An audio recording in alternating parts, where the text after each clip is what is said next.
All right. Well, thank you guys for having me. I think I noticed a couple of familiar names in the participant info. My name is Cameron Poole. I'm an insurance agent with Brown and Brown Insurance based in Daytona Beach. I've been working with architects and engineers for a long time, sort of since I was about 14 years old. My family started an insurance agency that works with strictly architects and engineers. And so I've been doing this since sort of child labor law territory. It is all I do. All I do every single day is work with architects and engineers across the spectrum, structurals, MEPs. And we work with landscape firms, really anybody in the design world. And so with that, we work with about 2,000 design firms at this point, up and down the East Coast mostly. One of the insurance carriers that we partner with is a company called AXA XL Insurance. They're here in the top left of the screen.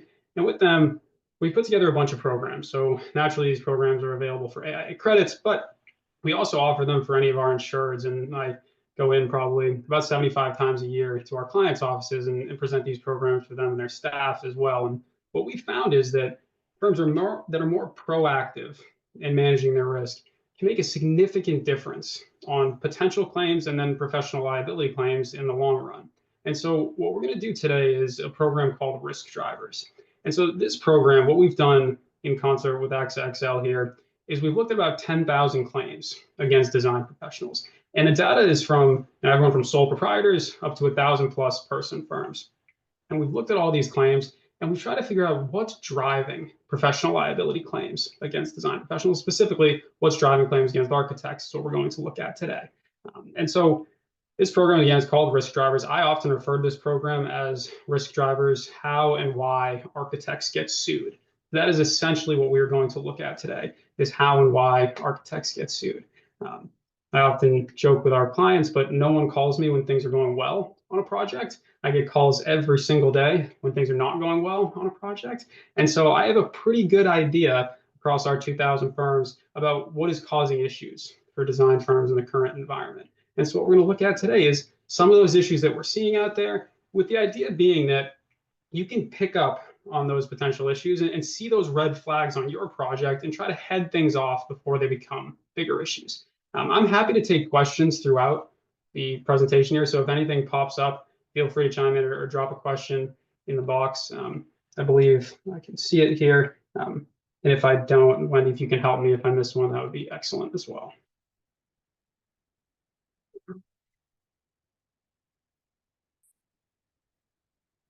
Okay.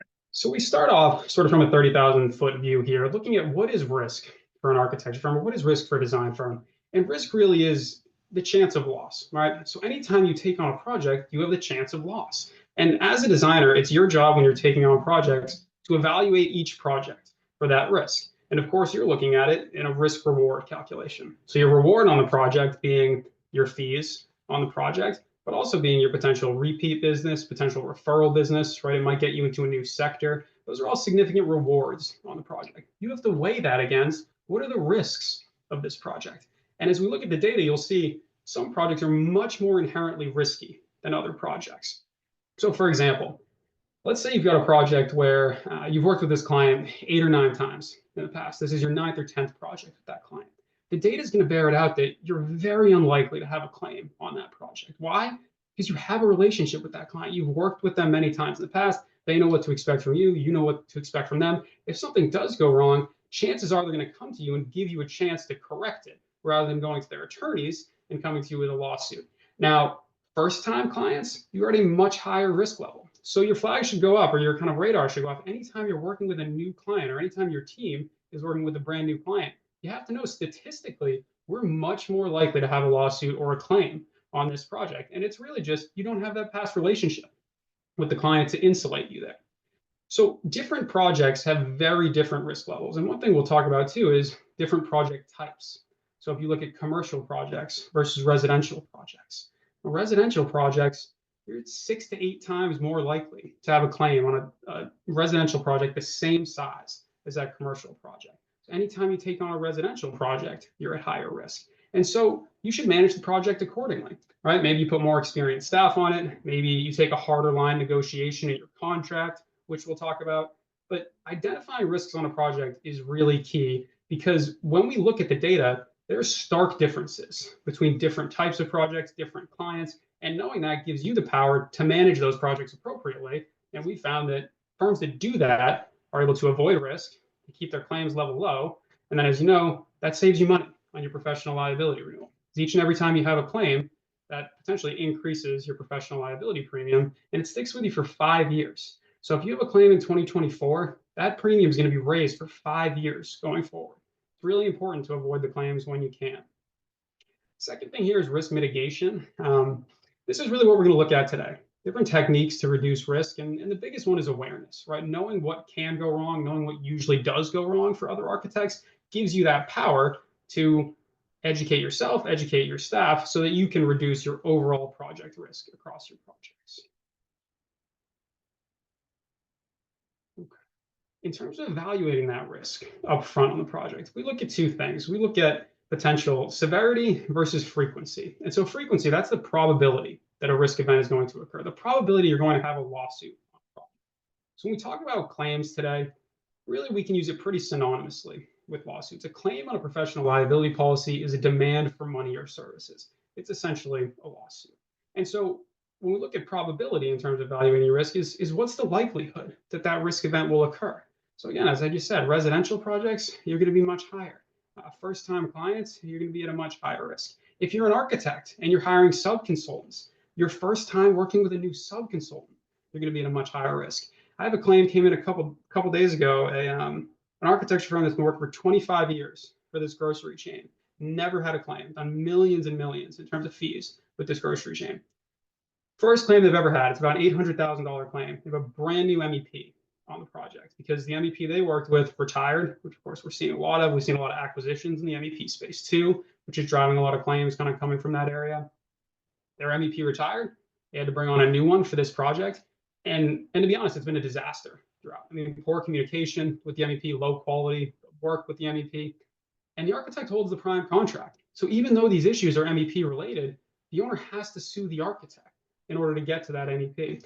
So your probability is increased when it's a new client, when it's a high risk project, right, such as a residential project, but also you think about your team on the project. And if you have newer sub-consultants, you're up again in that higher risk level. Second thing we look at is impact. This is the severity of a claim. And so what happens essentially if you have a claim? So at the bottom there, personal liability. This is sort of the worst case scenario. As a stamping architect, you can be held personally liable.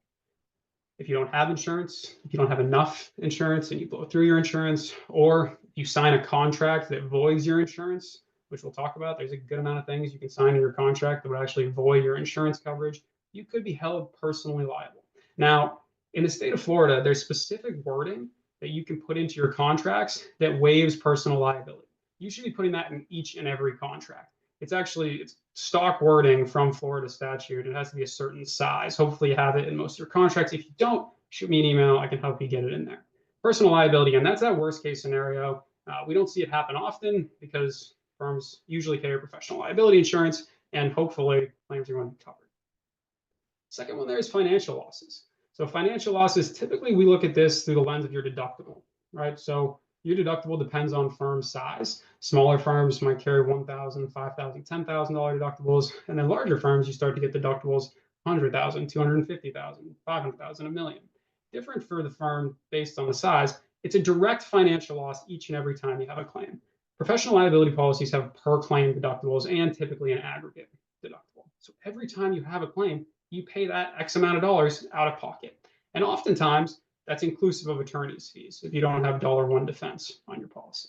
So that's another check in the box in terms of severity, potential claims. The biggest one for me, though, is the top one there, damage to your reputation. So many of the firms we work with, 70 plus, sometimes 90 plus % of their work comes from either repeat or referral business. And so you can guess if you have a claim situation that is handled poorly, right? You have an insurance carrier that doesn't know what they're doing. They assign attorneys that don't know what they're doing. Or you have a highly publicized claim situation.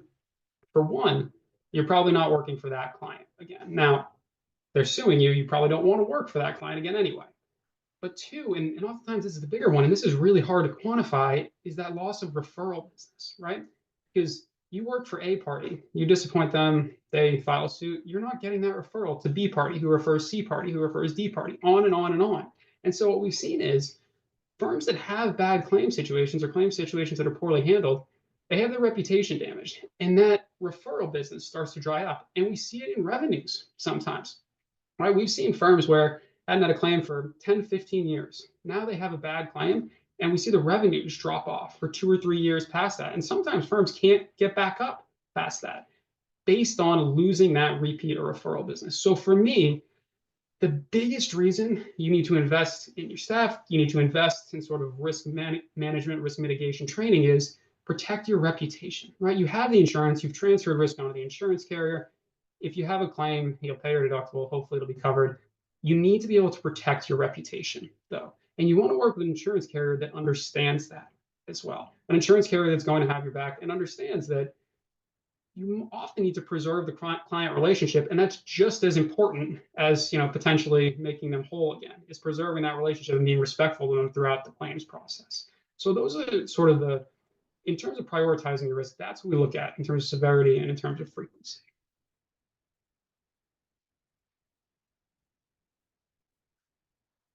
So our fundamentals of risk management, risk mitigation.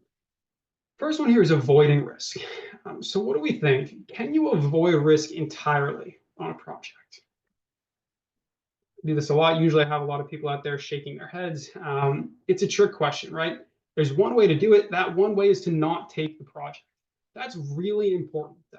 I can't tell you, right? I told you, people don't call me when things are going well on the project. I get those calls when things have gone sideways, or worst case, when there's a lawsuit on a project. All the time I get that call and they say, Cam, I knew from the get-go this was a bad decision, right? We should have never taken this project. We've worked with this client before. They were an unbelievable hassle. We had 3 people on the project team quit because of them, but they had new people in there. We thought they'd changed, or it was a really cool opportunity, right? We've never designed a skate park on the roof of a building. Our people were so excited to do it. So we took the project anyway. If you do this for long enough, you should sort of have that spidey sense. And if your spidey sense is telling you this is a bad idea, it's probably a bad idea. You need to trust yourself. Because no matter what the fees are on a project, no matter the size of the project, no matter really the potential referral business from a project, if that project goes sideways or upside down, you never come out on top. All right, you have a claim, you end up having to pay your deductible, you end up paying increased insurance costs for years and years after that, you lose that client. You would have been much better off saying no to that project up front. And now, right, that's easy for me to say from my insurance ivory tower. You have to take on projects, you're running an architecture firm, you need to keep working. But truly the only way you can avoid risk is to turn down projects. And you need to know sometimes that you have to do that as an architect. If the project's not right for you and your firm, it's a project you should probably turn down. Second one there is you transfer some of your risk. So you transfer risk by buying professional liability insurance, right? You pay in a premium, then the insurance carrier in turn covers you in the event of an issue. The insurance carrier will step in, they'll pay for attorneys to defend you, they'll pay settlement costs at the end of the day. You've transferred your risk to the insurance carrier there. Second thing is your contract. Hopefully you always have a written contract on your projects. Interestingly enough, if you don't have a written contract, typically still that's okay. If you sent a proposal and the client has paid you, even if it's sort of just a handshake agreement, that would be interpreted as a contract. But for me, if you have trouble getting clients to sign agreements, at least send them an agreement, right? They might not sign it, but send them an agreement. Send them your proposal, send them standard terms and conditions. And if they pay you, that's going to be seen as implicit acceptance of that contract. Something we work with a lot, right? We have kind of a standard 2-page terms and conditions that a lot of our smaller firms use. Larger firms, of course, using more AIA contracts or client-generated agreements. Have a contract, though, and even if you have a hard time getting it signed, send it to clients because it's going to protect you. The contract really is a risk transfer mechanism, right? If it's a client-generated contract, if you do state work, if you do municipality work, if you do higher ed work, if you do developer work, oftentimes they're going to be the ones that are driving the contract negotiation. Their legal team has put together a contract and they send it over, and usually it's not very good, to be honest with you. And so it's your job to push back there, right? The contract might have an elevated standard of care, or the contract might try to push responsibility for the owner's consultants onto you. The contract, even worse, might try to push responsibility for contractors' means and methods onto you. The AIA contracts do a really good job in that they allocate risk appropriately, right? Risks that should be allocated to the contractor, job site safety, are allocated to the contractor. Risks that should be allocated to you are allocated to you. And so you need to push back on your contracts. You need to be careful with your contracts because at the end of the day, that's sort of our roadmap in the event of a claim, in the event of a lawsuit. And that's where that risk gets transferred. Third one there is you accept some level of risk. So you have that deductible on your professional liability policy. You have to accept that level of risk. You do self-insure. All firms really probably self-insure to a certain level, right? Even larger firms that are carrying $5 or $10 million in professional liability insurance are probably doing hundreds of millions, potentially billions of dollars worth of construction value on their projects. You're self-insuring because I can't get, $1 billion in professional liability insurance. You have to self-insure to some level. And so what we do every year at the firms we work with is we're looking at your application with you and we're going through and seeing what types of projects are you doing? What does your staff look like? If you had a lot of turnover on the staff, if you had a lot of turnover, maybe we want to look at decreasing your deductible. Maybe we want to look at increasing those limits a little bit to protect you. We're looking at the size of the projects. That should be, it's your personal decision, of course, but it should be an informed decision in terms of looking at claims data, looking at your application deeply and seeing really what limits should we carry so that we feel comfortable with the limits we're carrying. And then the fourth one there is risk control. This is really risk training. And this is where, as I said, I do probably 75, 80 of these a year at our client's office. We have a bunch of different programs. So this is sort of our overview program. We have a program about email practices. We call it the 7 deadly sins of email for architects, contract clauses, email, and then I have a ton of case studies about real claims that other firms have gone through. And what we found is, honestly, the firms that have us out that do this every year, they see lower claims count going forward because their staff gets it all up and down, right? Because it can be anybody on a project. It doesn't have to just be the principals or the project managers. Everyone can cause a claim on a project. And so you need all levels of your staff to understand the potential risks and see those red flags so that everybody can be looking to head those things off. So this is really risk control, sort of what we're doing today. Okay.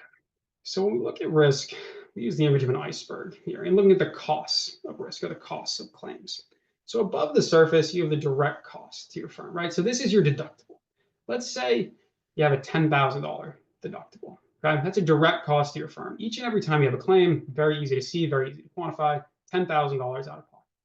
What's the revenue required to offset that loss, though? Because it's bottom line that has to pay for that, right? A $10,000 fee on a project, that doesn't pay for $10,000 out of pocket, right? It's bottom line after you pay everyone, after you pay your rent.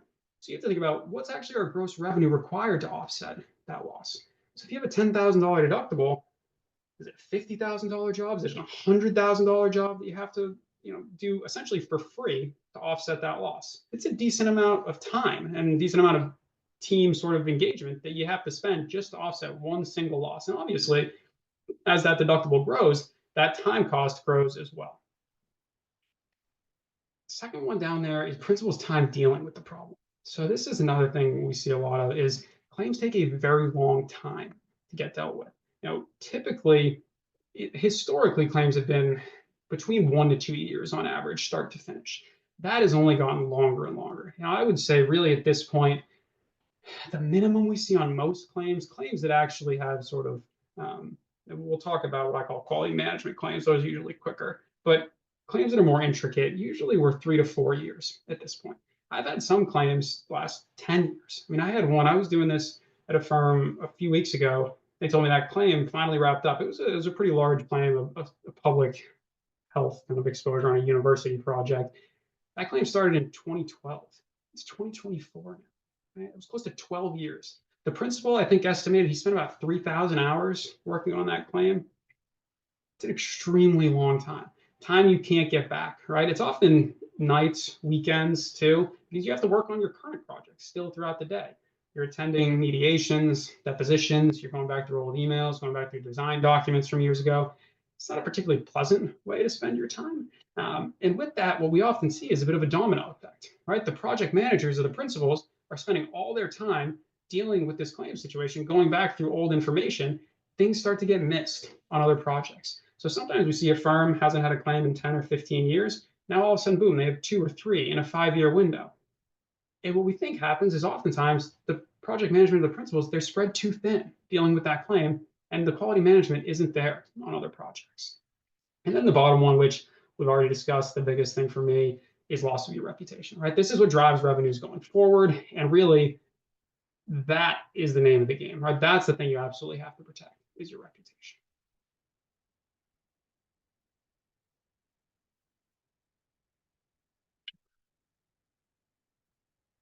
So this is our average hours spent defending a claim. Current average is about 200 hours. Last time we ran this data, it was about 80 hours. So it's increased significantly. A couple of reasons there. I mean, construction has become more complex. The other thing is the increased construction costs, right? Something that a few years ago was an $100,000 claim might easily be a $300,000 claim at this point. And so what we're seeing is firms are less likely to sort of split in the middle, right? If it's a $100,000 claim, maybe you talk to the client's going to eat 33,000 of it. You, the architects, along with the engineers, are going to take 33,000, and the contractor will take 33,000. It just gets dealt with behind the scenes. We don't go through the whole legal process. As those numbers get bigger, we talk about a $300,000 claim. The owner doesn't want to chip in $100,000. You don't want to chip in $100,000. So what we're seeing is more things are getting pushed to actual legal proceedings. And with that too, attorneys are only charging more and more every year, right? And they bill hourly. So they're more than happy to spend time on the phone with you, to spend time preparing for litigation with you. My suspicion is we're only going to see this number rise in the future, unfortunately. Okay. So now this next part of the presentation, before we really get into the risk drivers, which is the meat of what we're going to talk about, I want to make a quick note on loss prevention files. So there's a lot of different insurance carriers out there that will write professional liability for architects and engineers. I think there's, I don't know, somewhere between 35 and 45 at this point. Some enter the market, then they leave the market once they realize they don't know what they're doing. Our office, we really only work with 4 or 5 insurers, and those are, for me, the top tier insurers know what they're doing. I know they have claims staff that only works on architects and engineers claims. I know they work with the best attorneys in the area, attorneys that actually know the difference between schematic design and design development and construction documents, right? If you get an attorney that gets assigned to you, you have a carrier that doesn't know what they're doing, you get an attorney that's assigned that is used to kind of handling McDonald's hot coffee type claims, you're going to be in for a very frustrating situation. And so what those top tier carriers do is they offer what's called loss prevention services. And so this is proactive assistance from your insurer. It costs you nothing. It doesn't count against your deductible. It doesn't count against you at renewal. Just proactive assistance where if you have an issue on a project, you go to your insurer and they'll help you behind the scenes kind of navigate it. Now, you haven't gotten a claim on this yet, right? You haven't received a demand. You're just uneasy about things and you want help. Right? I had one the other day where an architect had told a client they had a list of testing that they suggested that the client do. The client, of course, on a tight budget, came back to the architect and said, look, we don't have the money to do all this testing. We want you to take this list and pare it down for us and tell us what we really have to do, right? What do we really have to test and what can we probably not do or what can we totally let go? Now, of course, the architect, rightfully so, wants nothing to do with that list. They've made a recommendation on the testing. It's the client's decision what tests they want to do, what tests they don't want to do. The last thing the architect wants to do is send a client a list giving them permission to skip certain testing. The architect called me. We called AXA XL. We got an attorney assigned behind the scenes. The attorney is helping them write an email, write a letter back to the client, sort of explaining that they're unable to do that. And they're going to make recommendations, but they're also going to craft language that they're going to be released from any and all liability stemming from those recommendations. So that's an example where there wasn't a claim on the project. There wasn't a lawsuit at this point. The architect, rightfully so, felt uneasy about things. They wanted help. And the insurance carrier, for them, it's a no-brainer to help with that sort of thing, right? Because if they help and they spent, I don't know, probably a few $100s on attorney's fees helping with that, they head off an issue where if they don't do that in 6 months or a year or 2 years, maybe we have a $500,000 claim on that project and they're still on the hook for it. So the good insurers offer proactive assistance. They're called loss prevention files. You definitely should take advantage of this. This is not something that, again, is charged against you. In fact, companies of a certain size, right? I have firms that, really anybody over 10 or $15 million in revenue. When I go to renew the policy, if there's not a few loss prevention files, the insurer is asking me, hey, what's going on with XYZ, right? We know they have, this many projects out there. There should be something that they need help with, right? We don't want them hiding things from us. There should be something that we can potentially help with. So take advantage, make sure your insurer offers it, and definitely take advantage of that service. So now what we're going to look at is what we deem the risk drivers, which is, again, the namesake of this program. This is really what causes claims against architects. So when we look at a claim against an architecture firm or an engineer, there's usually two sides to it. There's the technical side and the non-technical side. The technical side is the actual error or omission in your design documents, right? You're held to the standard of care, that same level another architect would perform to, practicing in the same or similar locality on a project of same or similar size, scope, and complexity. When you don't reach that standard or the client doesn't think you've reached that standard, there's an allegation of negligence in your services. They make that claim against you, that demand or that lawsuit. That breach of the standard of care in your documents, that's the technical error.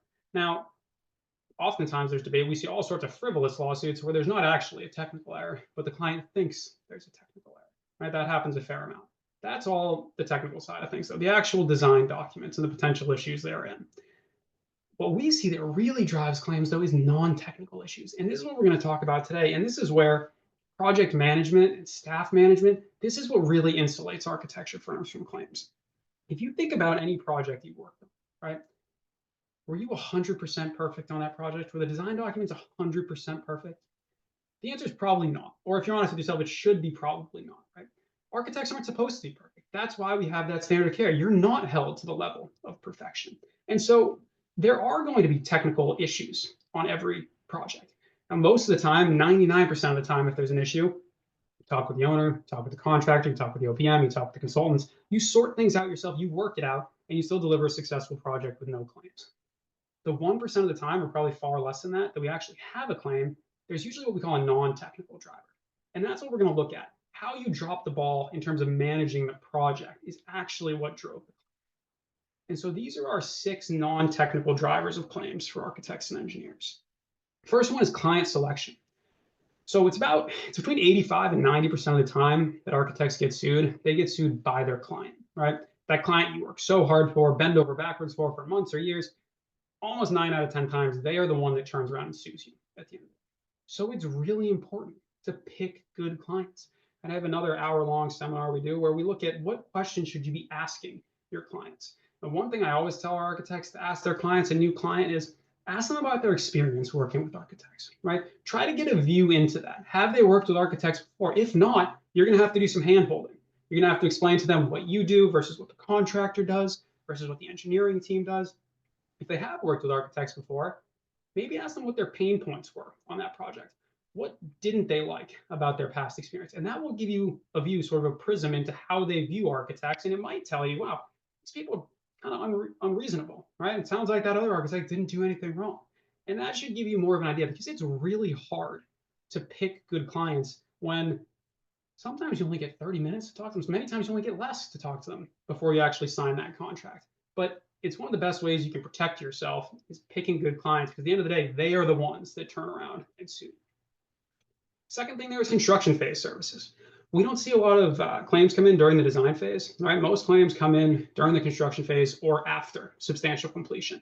Construction phase services, you have to be careful that your staff knows what they're doing out there. They're not overextending themselves, and they're not taking on undue liability. We'll talk a little bit about what that looks like. We'll talk about each of these.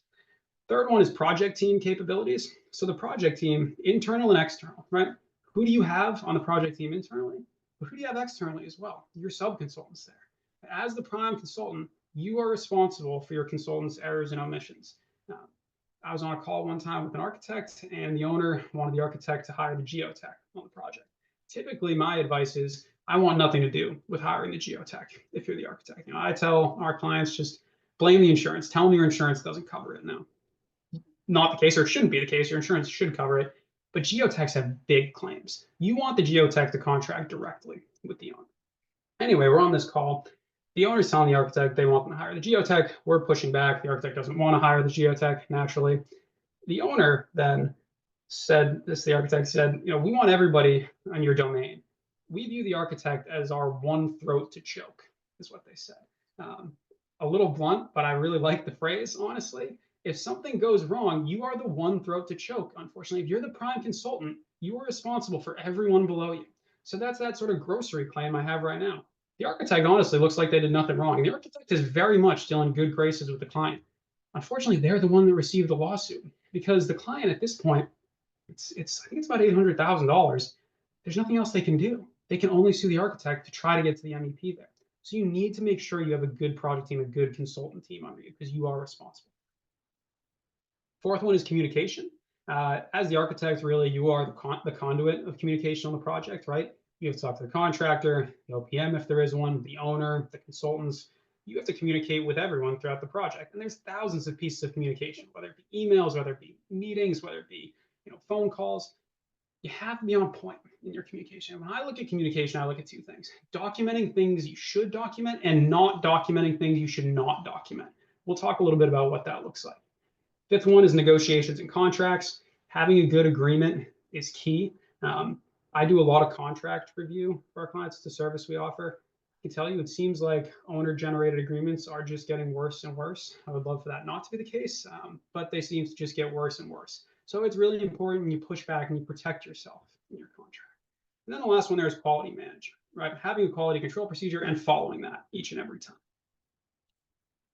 Okay, so which one drives the most claims? That's communications, about 40% of our claims. Now, it's difficult, right? Any given claim could have quite a few of these contributing, right? You could pick a crappy client. That client forces you to hire their brother-in-law as a structural engineer. That's obviously going to affect the project team capabilities. And then throughout the process, they are unwilling to email back and forth. They will only talk on the phone. You have communication related issues, and then they cut CA entirely, and you can't even get out on site. And the contractor goes cowboy, and it's not built in accordance with the design. Right? Many times there's not one thing we can pin it to, but we've done our best to drop each claim into one of these buckets. So number one is communications, 40%. Number two is client selection, 21%. Three, project team capabilities at 15%. Four, construction phase services at 12%. Quality management at 8%. And then negotiation and contracts at just 5%. So that was claims count. Now we look at it in terms of severity. How much do these claims cost? Your average communications related claim is about $590,000. Now that's a combination of attorney's fees and settlement costs. Okay. Construction phase services, average $610,000 in that same neighborhood. Client selection, you're averaging about $650,000. So again, that same neighborhood. Quality management. So these are actually cheaper quality management claims, and that often surprises people. The reason those claims are cheaper is we don't spend a lot of money on attorney's fees on those claims. I had a quality management claim not a long time ago. Architect called me. They had a project with a lot of woodwork that was coming to the site, and they got an original stain from the supplier. Looked good. Client approved it. However long later, they get a second sample of the stain just to confirm it. Looked fine. Gave it to the client. They approved it. They didn't actually realize that the first sample and the second sample were pretty significantly different. Now, the client didn't realize this either. Anyway, all the material shows up on site. Contractor immediately calls, very apparent to them that it's the wrong stain. So this was going to be, I can't remember, an $100,000 and $150,000 issue to get this all redone and fixed. The client called us a little bit panicked at the situation because their client was about 70 to 80% of their total work. And this was a huge client for them. It was their client pretty much, right? They had some periphery work, but this is who they worked for. And so in that case, the insurance company, though we could have fought it and really pushed it to the end because the client did approve the samples as well. The insurance carrier agreed that we're just going to write a check to get this fixed. It was a good long-time client of AXA XL's here. They knew that this client was essentially, it was unbelievably important to our insured, to the architect there, and we just wanted to make this go away. That claim lasted a week, 10 days, right? We didn't spend, we maybe spent a slight bit, but we might have spent a dime on attorney's fees, almost nothing on attorney's fees. So that's why quality management claims end up lower, because we don't spend a lot on attorney's fees. A lot of times we just end up writing a check. Yeah, I call those the quality management claims oops claims. So you call me and you say, Cam, oops, we missed it on this project. We missed something, we need to fix it. Next one there, project team capabilities. These claims are larger. Okay, $1.1 million. Oftentimes, what's going on here is multiple parties contributing to it. So again, I'll go back to that grocery store claim. It's an MEP issue through and through. It's MEP issues. I can almost guarantee you our architect is going to end up chipping in something to make this go away. So it's an $800,000 demand. Maybe we'll settle at $400,000 or $500,000. My guess is the architect's going to have to throw in $50,000 or $100,000. Architects always get pinned with, quote unquote, coordination issues. And instead of pushing it to litigation, it's going to make more sense to settle it and throw something in. But what happens with these project team capabilities claims is multiple parties involved, oftentimes those numbers grow. The other thing there is there's poor coordination, poor communication. We can see bigger issues. Last one, there's negotiation and contracts. Only 5% of the total claims we see. The largest, though, in terms of severity of claims. If you have a contract that is uninsurable or a contract that is unfair, allocating undue risk onto you, you're going to see a really big claim that stems from that. If you have a claim, the first thing I'm going to ask you for is a copy of your contract, right? I want to see what the indemnity said. I want to see what the standard of care said. I want to see if you had a waiver of consequential damages, if you had a limitation of liability, right? Where the jurisdiction is. That's our roadmap for settling the claim. If you have a really crummy contract, that contract is going to get enforced, right? Sometimes talk to architects that we don't work with, and they let us know that, yeah, we sign kind of anything that's put in front of us because the contracts are so bad, there's no way we'd get held to it, right? This is an agreement that's clearly for a contractor. It's got all sorts of things in here about cleaning up rubbish on site. It says that our products will be free from defects.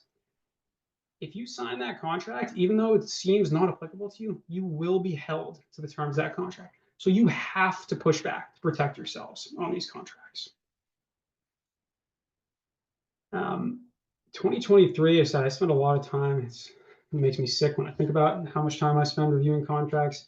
I was looking for the statistics for 2024. I do about 15 a week, so about 750 contract reviews.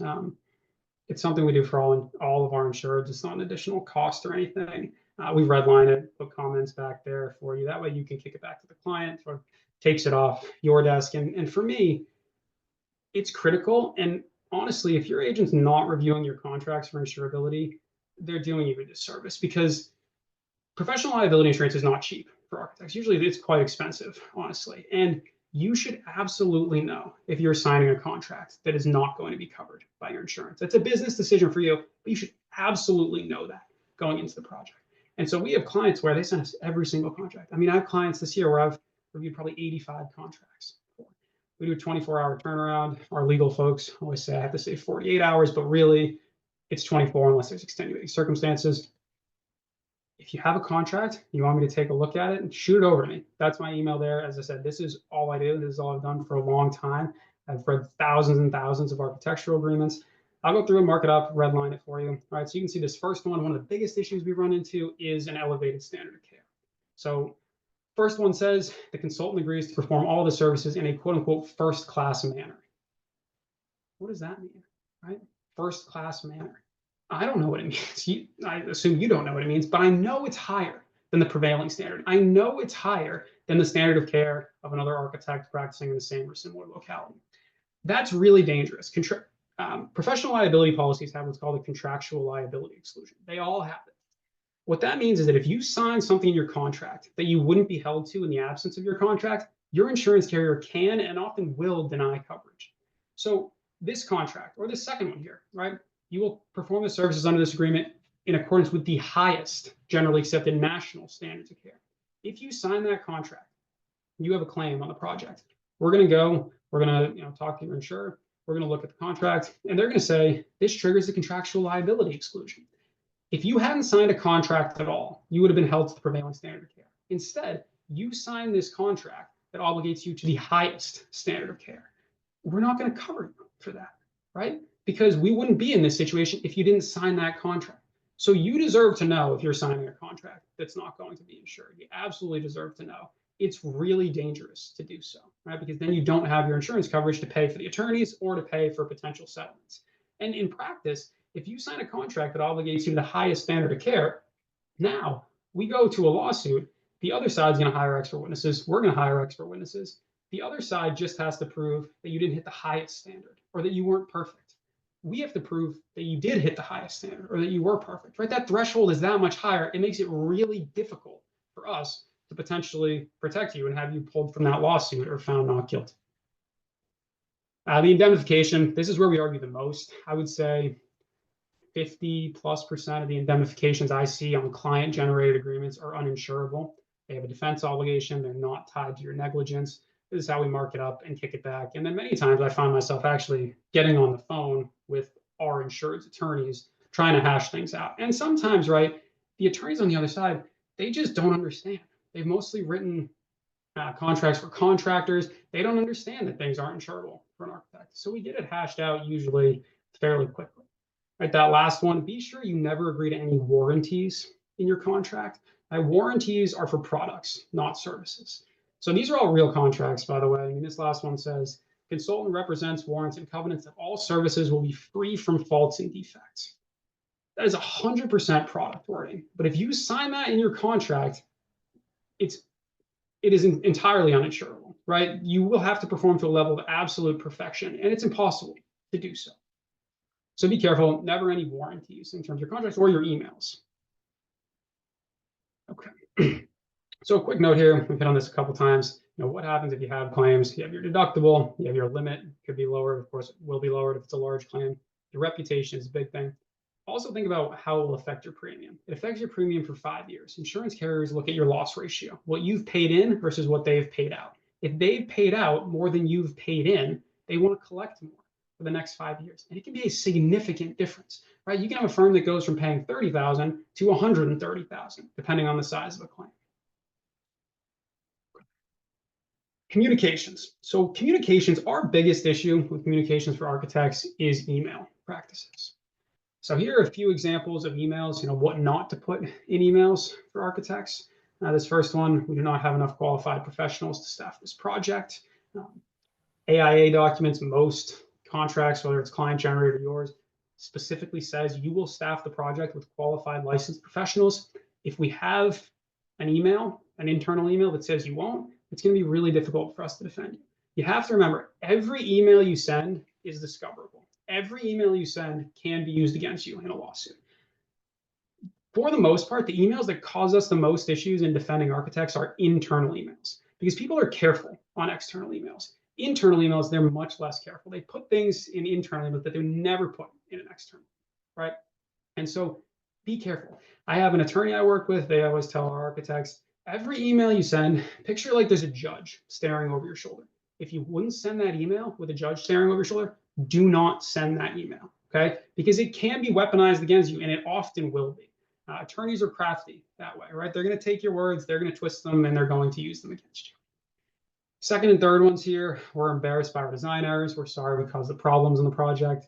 You'd be surprised how often we see things like this. Architects typically are team players. Unfortunately, they're often the nice person on the project. And so when the owner comes to them with issues, sometimes they sort of hoist themselves on the sword, say, we're sorry, our fault, we'll fix it.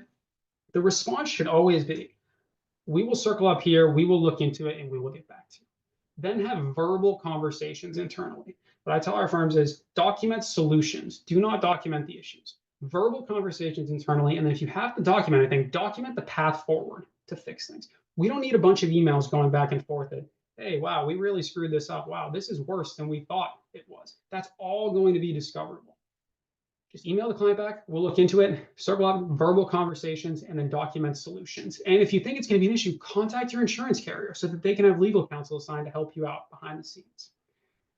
Second to last one, Steve is an idiot. He's not qualified for this project. Internal email here, right? Questioning the qualifications again. This is an issue because if Steve is on the project, client's attorneys are going to pull this up and say, look, you didn't even trust Steve. Why should we have trusted Steve? I see this so often with architects trashing their subconsultants in internal emails. And it totally kneecaps us in terms of claims and in terms of litigation, because the other side will find all these emails where you said, these folks are morons, these folks are idiots, they screw things up every single time we work with them. Why do we bring them onto projects? You can imagine that gives the other side a whole lot of ammunition to say, they screwed up here. They screwed up here. You've put it in writing that they always screw up.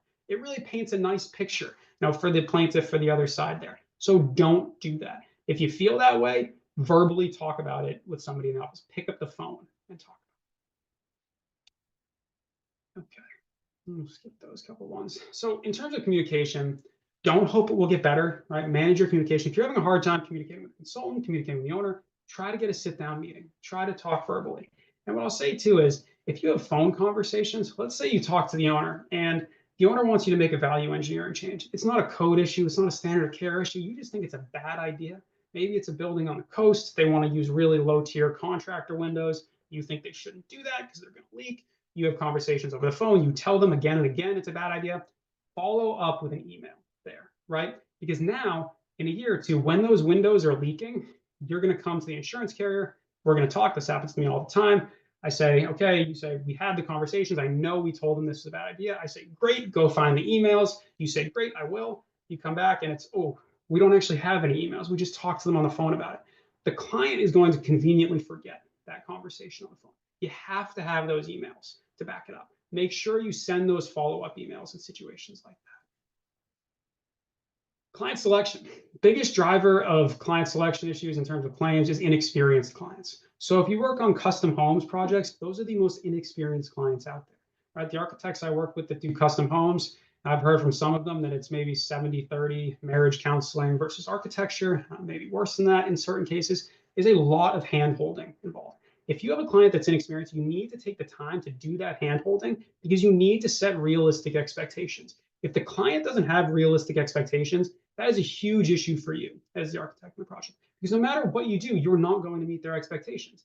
And client doesn't understand the standard of care. They don't really care about the standard of care. This is their home. This is where they live. If they're not happy, if they don't get exactly what they wanted, they will file a suit. And whether it's legitimate or not, maybe we get it thrown out at the end of the day. We're going to have to spend money on attorney's fees to get there. That's the same with developers, right? Inexperienced developers are really dangerous. Green developers. If you have a developer you're working for, this is their first large project, first project in this space, try to get a really ironclad contract with them. Really push for things like a limitation of liability or a waiver of consequential damages. Second one there, the client has a history of claims and litigation. Right, we call these our frequent flyers. People that sue design professionals will sue again and again. And we do see a lot of litigation from developers. It surprises people. We often see litigation from a group of three: churches, schools, and condos. Condos everybody knows about, right? Condos are sort of the boogeyman for design professionals. But churches and schools, those are ones that they often don't have money to finish the project. And it's a group of people, that church board, that school board, and it's across denominations, right? Across different religions. They all don't have the money to finish the project. And so they end up going after the design firm. So try to evaluate your clients. And if your client has a history of claims and litigation, you don't want to work with them, right? You can do a Google search for it. You can do a LexisNexis search to try to figure out, right? Even as simple, you take your client's name and then you put V dot or versus dot in Google, you might turn something up in terms of lawsuits. If you have inexperienced clients, document everything, all the understandings, all the changes, because you need to have those receipts in the event of potential issue. Project team capabilities. My biggest driver of project team issues for architects is certainly the engineering team.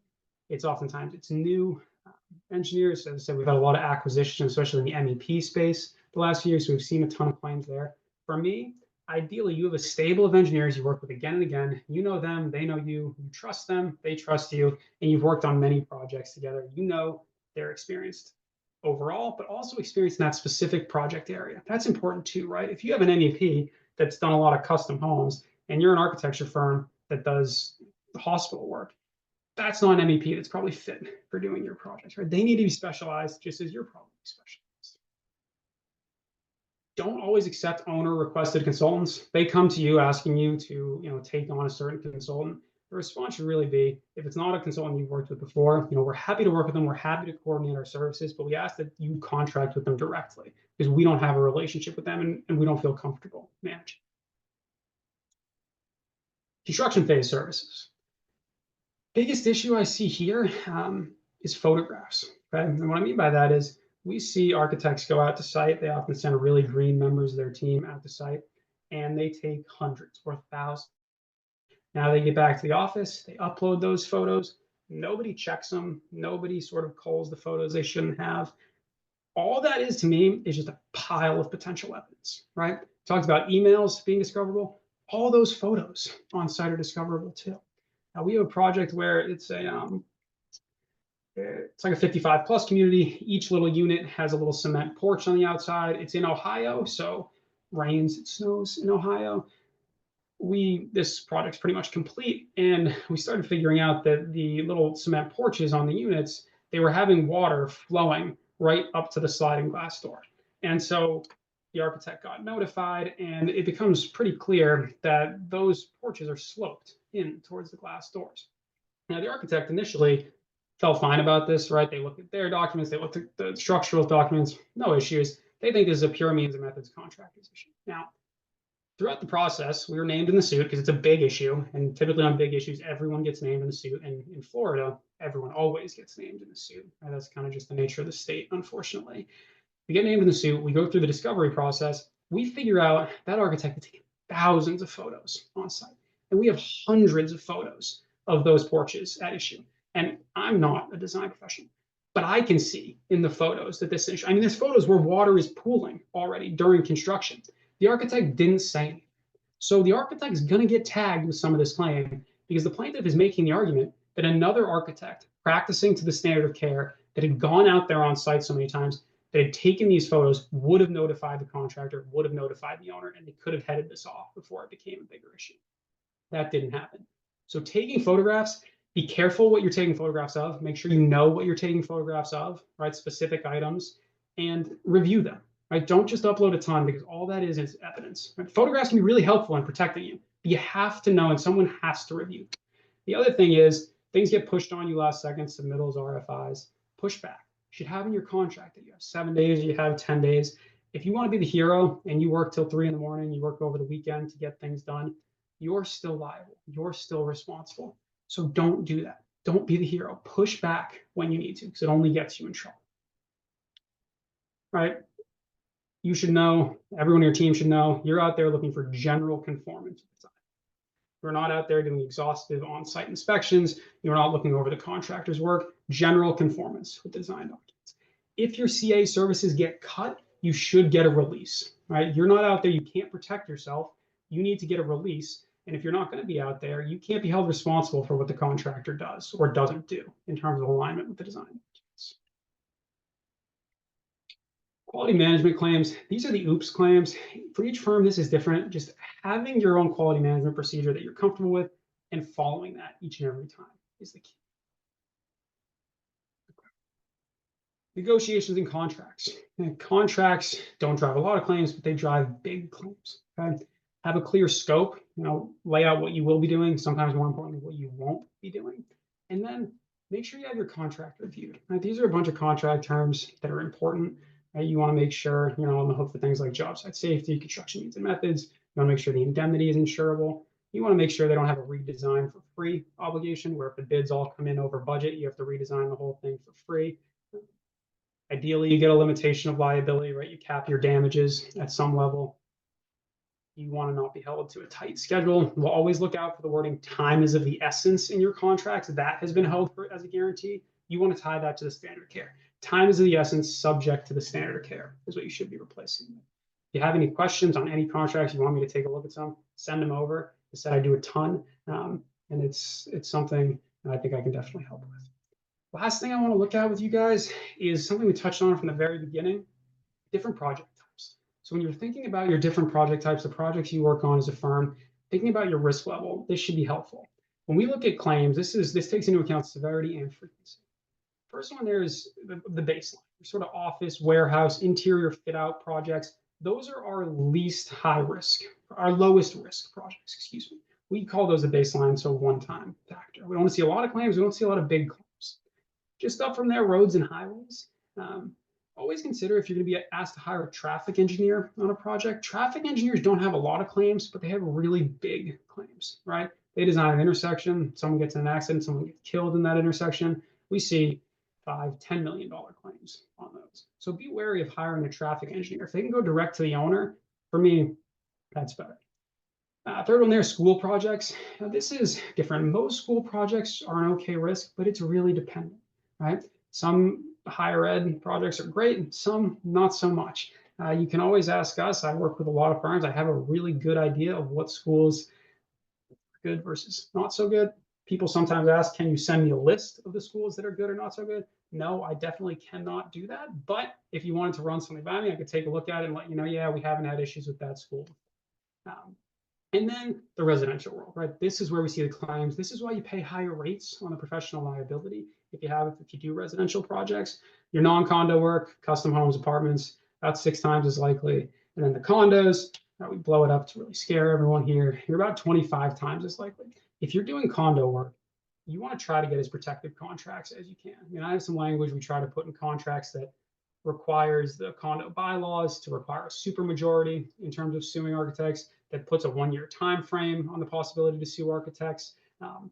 All stuff that we should try to get at the very least. If you don't get it, you don't get it, but give it a shot because condos really are that risky and you're already paying much more for your professional liability to have it. So you might as well try to protect yourself. All right. So last shameless plug here, right? Brown and Brown, I run this team and we just do design professional. As I said, this is all I've done since I'm about 14 years old. We review all your contracts, 24-hour turnaround, issue certificates the same day. You have access to insurers that other agents don't have access to. So in Florida, at least one insurer that your current agent wouldn't have access to. Application assistance, this is key, right? If you're just doing your application every year blindly, your insurance agent isn't helping you walk through it, you could be paying way more than you need to. You should know credit areas, the debit areas, how to characterize things. You're not lying on the application, but how to represent yourself in the best light, because that's your agent's job, is to represent you in the best light to the insurers so that you can pay lower rates. And then, of course, we do these seminars, again, at firms, right? We usually come in, we do it over lunch, or we do a lot of webinars as well. For premium credits, you get a 10% credit on your premium when you do these, and then AIA credits as well. Finally, here's my contact info. That's my cell phone. Let's call it. That's my email as well. I love my job. I love what I do. I love working with architects. So I'd be happy to hear from any of you, whether or not we work together in the future. Be happy to answer any questions you have or help with anything. I really appreciate you guys having me here today. Any questions? Yeah. Hey, Cameron, it's